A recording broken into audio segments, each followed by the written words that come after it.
Nous sommes à Troène, dans l'Aisne, un village de 200 habitants. Ici, Hervé Brunel fabrique des formes de chaussures vendues partout dans le monde. Suivez-moi, je vous explique.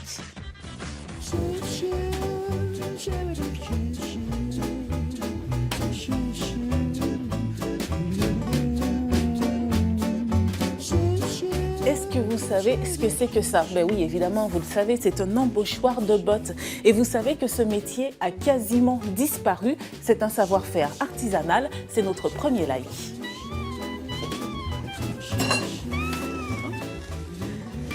Alors Hervé, Oui. votre métier, il n'est pas répertorié dans la liste des métiers de France ou... Non, il n'est pas sous son vrai nom.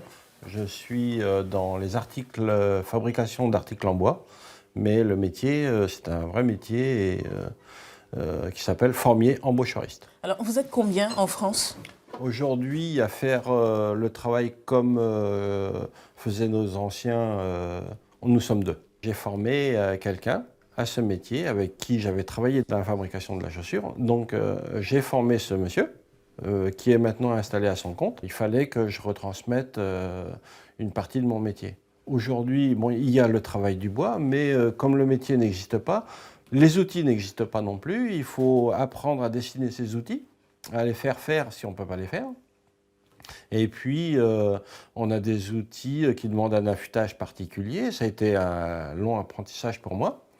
Et j'ai appris à travailler mes outils pour pouvoir m'en servir.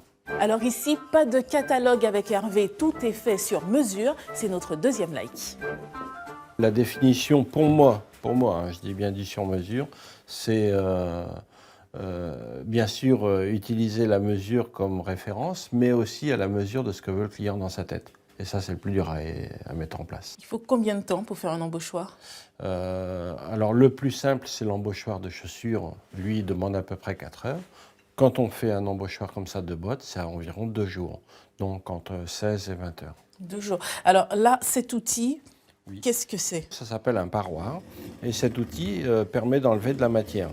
Un peu comme quand on épluche des carottes avec un économe. D'accord. Donc, voilà. Là, vous êtes en train d'éplucher une grosse carotte. Vous pouvez me Voilà, montrer comment voilà, ça comme fonctionne? ça. Donc, le principe, c'est de faire des tout petits copeaux bien longs, bien fins, pour éviter les trous et les bosses. Hein, voilà. Donc, moi, j'utilise plusieurs essences. Hein. J'utilise du hêtre, du charme, de l'aulne, de l'érable. Et puis là, je vais faire un peu de frêne aussi pour certains de mes clients. Mais le hêtre, surtout, c'est parce que c'est le bois qu'on trouve dans la région? Oui, et puis il a une certaine qualité, c'est-à-dire qu'il n'est pas trop nerveux, si on peut dire. Et comme moi je travaille tout à la main, il ne faut pas non plus que ça devienne un carcan. Si, par exemple, le platane, il a tendance à avoir un fil qui tourne dans tous les sens, D'accord. j'aime pas trop, quoi. Mais ça s'est fait aussi, en platane. Je m'en sors bien, là? J'ai l'impression Oui, que je oui. ne fais pas d'aussi gros... Ah ouais, mais bon, après c'est l'inclinaison dans le poignet qui fait qu'on fait des copeaux ou pas. Dans cet atelier sont fabriquées environ 30 à 35 pièces par mois et Hervé travaille 70 heures par semaine. Tout est aussi emballé et envoyé partout dans le monde. C'est notre troisième like. Alors Hervé, où partent toutes ces pièces? Dans quel pays? Alors, par exemple, ceux-ci sont destinés à partir en Angleterre.